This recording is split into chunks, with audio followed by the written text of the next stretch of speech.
He does these little love bites where he... Oh, yeah. I'm a bit conscious of my gut. It was a big summer. Oh, you've got green in you. You got a little bit of black coriander. Hey everyone. Hey everyone. Welcome back to my channel, or our channel today. You can say your channel. It is my channel, but you're on the couch with me today with... That's Harry. See? Can we start again? Hi guys, welcome back to my channel. There you go. Have we started? Yes, we've started. We've started. Okay. All right, guys. Well, we just wanted to say a big hello, and we wanted to do a bit of a catch-up video because it's been a couple of months. I think last time we did this, we did it from Hawaii. Yep. And so now we're back home in Melbourne, so we thought it'd be a good time just to have a bit of a catch-up because it's been a while since we've checked in and said hello. Why don't we recap a little bit, just where we've been for the last couple of months? Okay. Well, big start to 2020. And it was a massive year last year. So much happened last year. Yeah, so much. I feel like 2019 was a very productive year. We got a lot of stuff done. We were on the go quite a lot. But saying that, we did go to Hawaii 4 times last year. So we had good rest periods as well. So I think we did like we kind of worked in sprints last year, I want to say. Like we'd go really hard and then we'd rest, go really hard and then we'd rest. And I feel like that's probably our new approach to life, isn't it? We did sort of start the ball rolling in learning how to wind down. Yeah. Learning how to relax a bit more. Obviously, we spent a lot of time down at our cottage with the horses. Yeah, that has been a great thing to be able to just get away every weekend and go and ride our horses. So we have Marco and now Millie. 2 beautiful horses, and it's just been the best thing to be able to wind down. Yeah. We love it so much down there that we've been looking for property down there, and we got really close to buying a place. Yeah, we got really close to buying like a proper house that we could live in full time and make that our main residence. And they call it a tree change. Yeah, we've been thinking about doing a tree change. It's hard to say that. Tree change. And yeah, I mean, at the moment we live in Melbourne in the city, and it's great, but there's nothing like that fresh country air, and we just have to work out whether we can do the commute.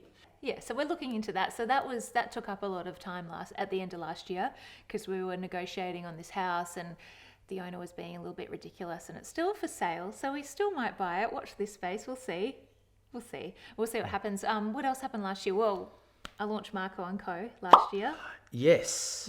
Which is my luxury candle and wellness company. Yeah, and that's expanding and kind of going into it started out as a sort of was it like a test or an experiment or a hobby? Or it was, just a little side hustle. I love candles so much, but my issue was that whenever I would burn them at home, Phil would always say, "Oh my gosh, they're so strong, they're giving me a headache." Like, those the front part of department stores where they have all the perfumes.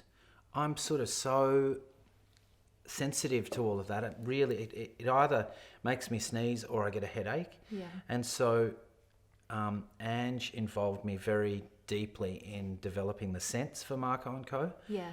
So that they weren't like that. Yeah, so it was really important that if I was going to have a candle company, that I could burn them, and I've got about 2 burning in the house at the moment, and I really love them. Yeah, Phil hasn't complained once, which is really great. So they're a very luxurious, subtle scent, and so they don't get up your nose and give you a headache. So launching that was really, really fun, and it did better than I thought it would, and so we're growing that more this year, which is really exciting.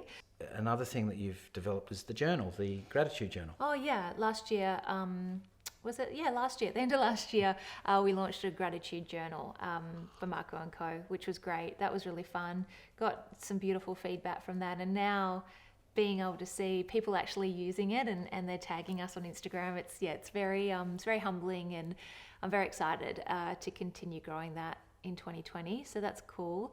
2019, obviously there was a few challenges. Yeah, well, we started the whole family Planning. and execution. Yeah. So if you guys have watched our YouTube channel for a long time, you'd know that having a family is really important to Phil and I, and has been for many years. We've spoken about it for many years, but it just hasn't happened for us. And so at the end of last year, Yet. At the end of last year, we went and saw a fertility specialist, and it was a bit overwhelming and it was a bit strange because the actual place is called Infertility Solutions. And I just had this real like freak out moment walking through the doors going, infertility, am I infertile? No, well, the reason we went there is to just get all checked up and tick off any boxes that we that need to be ticked off, just so that we're in the right headspace. Yeah. I think these days, because of Google and because of the internet, we're all sort of like amateur experts in things, and it gets your mind thinking and too much about stuff. It can drive you mad. And and you start Googling, and it creates stress, and stress is a bit of a killer. It's a killer across the board. So this is the thing that we're trying to get on top of here. Yeah, and that's why we're trying to be more mindful and just, go to Hawaii a couple of times a year, have our little weekends down at the cottage where we can just really relax. But it's interesting on this fertility journey, if that's what we want to call it. The journey. If you've been trying actively, this is what my doctor told me, if you've been trying actively for 12 months and you can't get pregnant, then you're classed as infertile. And there's lots of solutions that you can, go through to not become infertile. Is that right? Yeah. I think I've got that right. Yeah, and then out in the world, there's a heap of stories too of people that go down that journey, and they, tremendous effort in the area of IVF and all of that, and they eventually have kids. Sometimes they have twins because it sort of like boosts, the fertility. So sometimes they have twins, and then a couple of years later they have two more naturally. Yeah, probably because they're not stressing about it so much, right? So, So we're on that path at the moment where, we're seeing a doctor. We've got a great team around us. I'm on fertility drugs at the moment. I'm on a drug called Clomid, which basically just tries to encourage ovulation, and it tries to encourage you to make lots of eggs, because that's important. And what else are we doing? Well, last week, it's kind of a bit raw and fresh at the moment, but last week we found out that Phil's perfect and everything to do with Phil is great. And the issues are on my end. Well, they've just, all of your tests came back great. Just a couple of things stuck out, and one of them was a thing called natural killer cells. Yeah, so I have a very high level of natural killer cells in my body. So basically that means that anytime I get pregnant, my body thinks of it as a threat, or it thinks it might be a cancer. So my cells go to the embryo and attack it, and obviously you can't sustain a pregnancy. So I was pretty upset. I got that news last Thursday night, and pretty much cried all night. And because I didn't have a lot of information, it was very overwhelming, but had a couple of days and a weekend to kind of get used to the idea, and there's lots of ways that you can kind of combat it. So that's our next stage. So watch this space. We're on the path. Yeah. And hopefully one day we'll be able to sit here and do a whole pregnancy video. So we had a few questions come in on Instagram, and a lot of them were the same. So I've just compiled the most popular ones, and I thought we could just go through them. Yep. Okay. This question comes up a lot. Best thing about having your own business? What's the best thing about having your own business? We're both, I think we're both kind of control freaks a little bit. Yeah. But not in a negative way, not in a bad way. Just that thing of getting an immediate feeling of accomplishment after doing something yourself. Yeah, I mean, for me, the best thing about having my own business is that we can just run our own race, and we decide whether we want to work on particular projects, and we decide who we get to work with, because we get to pick our own team, and we have the best team at the moment. So happy, love it. It's a great life that we've created for ourselves, and we should probably say as well, it's this year it's 10 years in operating. business. Yeah, so this year, actually last week, marked 10 years since I started my communications agency, which is pretty awesome. I am quite proud of myself, because it feels like only yesterday that I started the business, you know, in the corner of our bedroom with a tiny desk that Phil built for me. And it was just me and a laptop and a phone, and Phil cheering me on from the sidelines. And yeah, 10 years later, here we are. The agency is literally flourishing. My agency, if you don't know, is called Flourish PR. We're a PR marketing and communications agency. And 10 years in business, I feel like that deserves, I don't know, that deserves a nice bottle of champagne. Another question. Yeah, this question, what's the worst thing about having a business, your own business? Well, I'll answer that first. Okay. For me, it's probably the loneliness. Like, The loneliness. well, I feel quite lonely. That's the sound of the violin. But you've got me. Yeah, but sometimes I can't tell you everything about the business, because I don't want to stress you out. So, you know, some things are just better left up here, and for me to work out as the CEO, as the boss. Yeah, I get that. I know exactly what you're saying. So sometimes I won't let on, like, you know, if cash flow or certain clients haven't paid their bills on time, or we've got a staff issue that needs to be sorted out. Sometimes I won't tell Phil, because you get quite emotional about certain things. And it's better for you just to be creative. Phil's our creative director, so I just want him to be in that creative zone so he can get on and do the job. And then sometimes if I'm, you know, working things out on the side, sometimes it can just feel a bit lonely. Tell us about your podcast. Oh, that was another thing that we started. I've totally forgotten to even mention that. Yeah, so toward the end of last year. Are you taking over this whole video? No, I'm excited about it. But we listen to a lot of podcasts. I don't listen to the radio anymore. When we're driving to work, or when I'm driving to a gig, I just listen to podcasts, and I find them so educational, informative, and entertaining, and that whole world is so authentic, and you can really tell the difference between a podcast and an interview. Yeah. Like a really good podcast is like a conversation. And so Ange decided, I want my own podcast. And I was like, yes, let's do it. Yeah. So at the end of last year, we started recording some podcasts. And just last week, we released the first episode. And it's great. It's so much fun, because I just get to have conversations with people in business that I really admire. Some of my friends, some are people that I don't know, and it's the first time I'm having a conversation with them. And they're really successful people in business. And I just absolutely love it, because we sit down, we have the microphones, and we just have a chat. And at the start, I felt a little bit nervous, but then you just get into your groove and you forget that the microphones are around, and it's literally just like being a fly on the wall and having a conversation. So the first one went live last week. It's up on iTunes and Spotify. It's actually wherever you listen to your podcast, it's all over the place. Yeah, it's all over the place. So the podcast is called The Wind Down. We might put like a little, little pop-up below so you can go check it out, or it will definitely be in the description box. The Wind Down, yeah, if you like podcasts, come and check it out. And it's called The Wind Down because I'm interviewing successful, busy individuals, and I'm asking them, how do they relax and how do they wind down? And is a hustle mindset actually important for success? And if so, at what cost? And I'm just learning so much through all these incredible people that I'm having conversations with. And yeah, I'm really loving the fact that I've got a podcast. I love the theme of The Wind Down because you see a lot of podcasts and a lot of YouTubers, and they're just on the go.